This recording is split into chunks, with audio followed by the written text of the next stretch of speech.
Hola, chicas!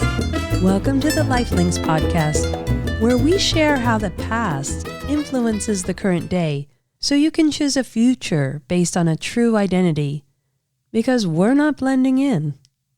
I'm your host, Consuelo Crosby, and also the creator of this content. If you want to chat more about what we talk about on this show, please reach out to me on whatever platform you enjoy on social media. We're available at Lifelinks or on our website at thelinks.com. That's LNXX. And I'd love to engage with you more on these topics and hear more of what you have to say about them. Hola, chicas! Welcome to another episode of the Lifelinks podcast, coming to you on this Wednesday of your midweek, and actually even your mid-month of August. Here we go again, ladies. We're going to begin wrapping up the end of the year. And a lot of us are finding the call back to the office, which I can really empathize with now that we're doing these video broadcasts, needing to actually get dressed, actually be seen again. Oh, I don't know. I liked hiding in my oblivion than this wide global experience. But welcome. We're going to be talking about generational wealth today, just a little bit, both from my own personal perspective and also based on what we heard last week with Olga Espíritu, Latina founder of Tree of Life Wealth Advisory Group in Florida. And oh boy, what did you think of that? What a great personality to be a financial planner. Wow. So between the two, we're going to be discussing generational wealth, what it means, and not from just the way to acquire it, not with just the financial black and white, as Olga says, but actually the human story, the human component, and with that, the hope and the renewal that you can recharge yourself.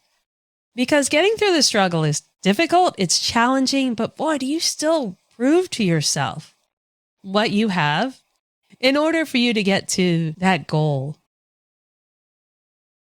We were so excited to have women reach out to us after hearing Olga's talk, and they contacted us through both our website and social media because they were excited and happy. Like me, a lot of women had no idea that such a fabulous opportunity existed for us to have someone supporting us in our financial security and our financial wealth and gains.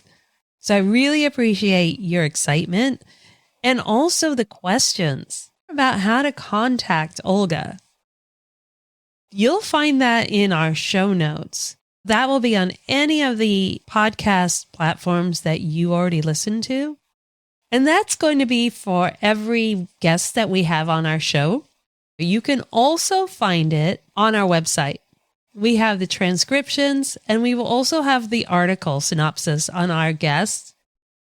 And there you'll find the links to their contacts, to their businesses, and to anything else that they would like to share with us and have their information provided for you. So take a look, reach out to them. I know they're excited to share not only their stories, but their expertise with you. And all this collaboration, ladies, I know we can turn into something so much bigger than exists now. I'm excited to make these introductions to you. So generational wealth. Generational wealth has come into conversation a lot with the rise of women coming into their careers, professions, entrepreneurial experiences, and success. Women are finally in a place, in an opportunity to create their own wealth.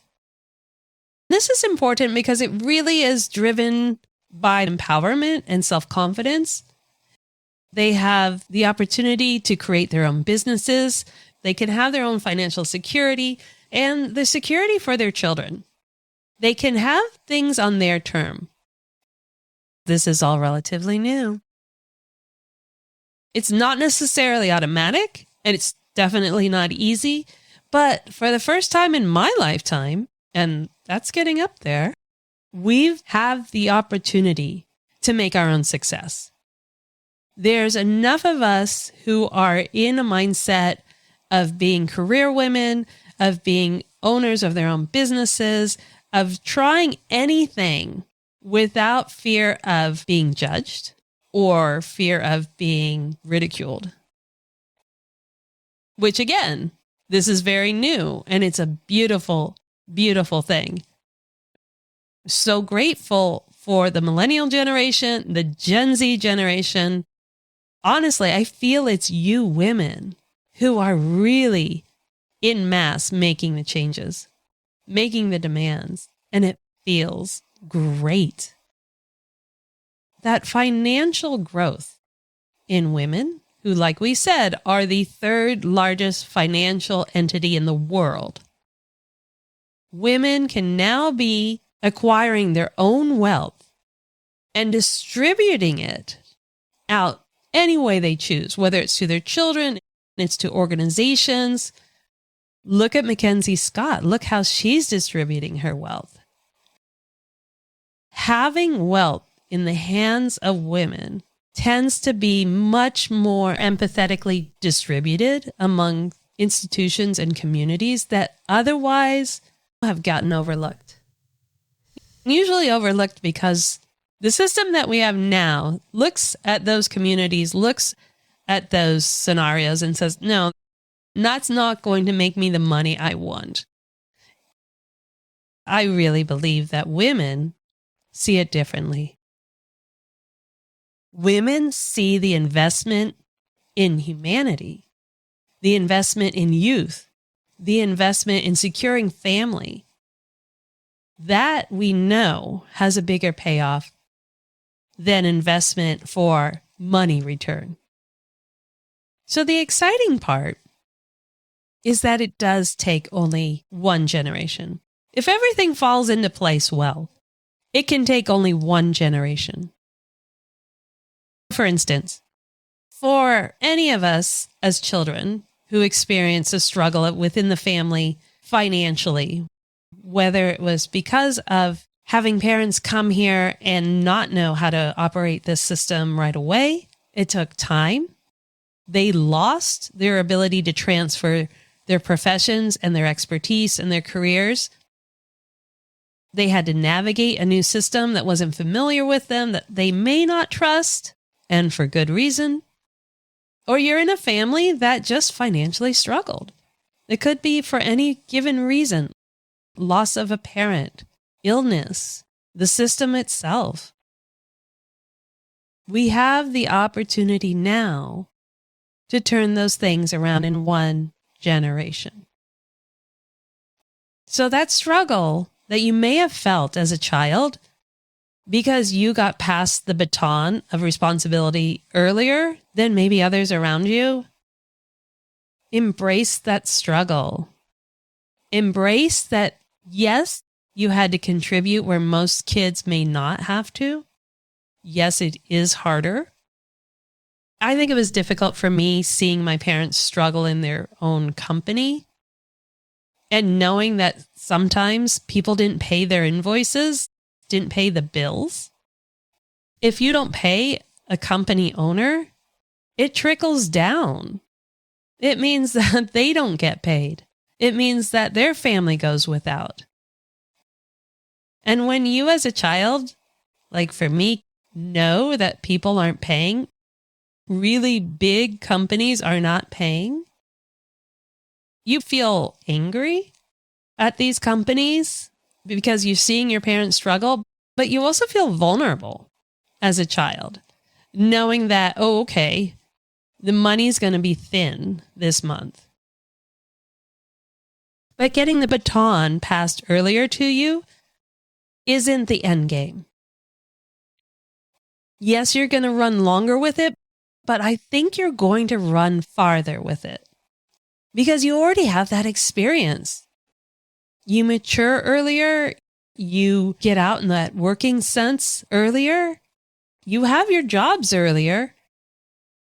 Now, it may be going back into the family when you're younger, but at least you know what it takes. You know what it takes to both earn the income, to contribute to family. You know what can happen within a family. And so you can prepare for that as well.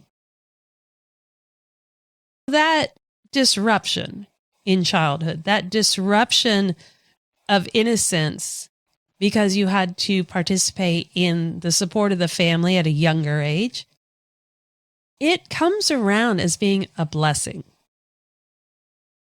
With that education, with that knowledge, you're prepared to drop into your 20s, to drop into your 30s, and really go after it. And that's the beauty. Now that you're going after it, you don't have to work as hard if we can have someone partner with you and have that money working harder for you, right? Isn't that what we want? Not to work as hard because we're already over the top. We are caring for people regardless, whether it's children, whether it's parents, whether it's our girlfriends, our partners. We tend to do more of the heavy lifting to begin with. So let's make our lives lighter by having our money work for us and crafting our lives in a way that we're taking care of without the sacrifice because that money's working harder for you. This is all about you having the opportunity to have the life you've always wanted to live. Or maybe you don't know what that life is, but you know certain things have to be in place. It's possible. It is absolutely possible. And there it is, that point where you just figure it out because you believe in yourself. You see yourself living a life different than the one given you. And that's a beautiful thing. That's a sign of self-love, of self-confidence, of a vision that you believe you're worthy of. We don't need to continue on what we came from, but at the same time, we respect where we came from. Because yes, the generation that came here struggled, and that struggle was part of the family experience, but they really did the heavy lifting. They're the ones who came here, learned the system, learned the language, got the foot in the door. So it's less about the difficulty of what it was like in that family situation, in that life situation, and more about the joy that you're here now and that you have a lot of women, especially the women you will hear on these episodes, who are creating the life and the opportunity and the companies that are going to support you, that are going to bring joy into your life and make it easier for you. And there's so much empathy that you feel from these women because they've been through it. And if they've been through it, I know there's so many other women that will resonate with their experience. That's why I do this podcast, because I want to amplify your voices. I want to share your stories. I want others to know what you're doing so that they can support you. But I also want them to hear your stories because it brings a lot of joy, a lot of hope, and a lot of renewal. And that's what this season is all about. And on that note, you'll be so excited about our guest coming next week. Alejandra Kreitz from Brooklyn, New York, has this amazing company that she's starting as a Latina founder that I can't believe hasn't happened before. I can't believe that it's taken this long in my lifetime for this to happen. You're going to love her story. You're going to love her energy and the excitement that comes from her when she speaks about not only her life story and her cultural heritage, but this thrill of just picking up and making the big move. So tune in to us next week. Can't wait to have you here. Step into your truth, ladies. Ciao. Really appreciate the time you take to rate and review the podcast. Get the backstory and what you've heard here today and reach out to us at thelinks.com. That's LNXX. Because it's about time, it's about us. Stay in the groove on our social media at Lifelinks and get ready to make your move, ladies. Viva!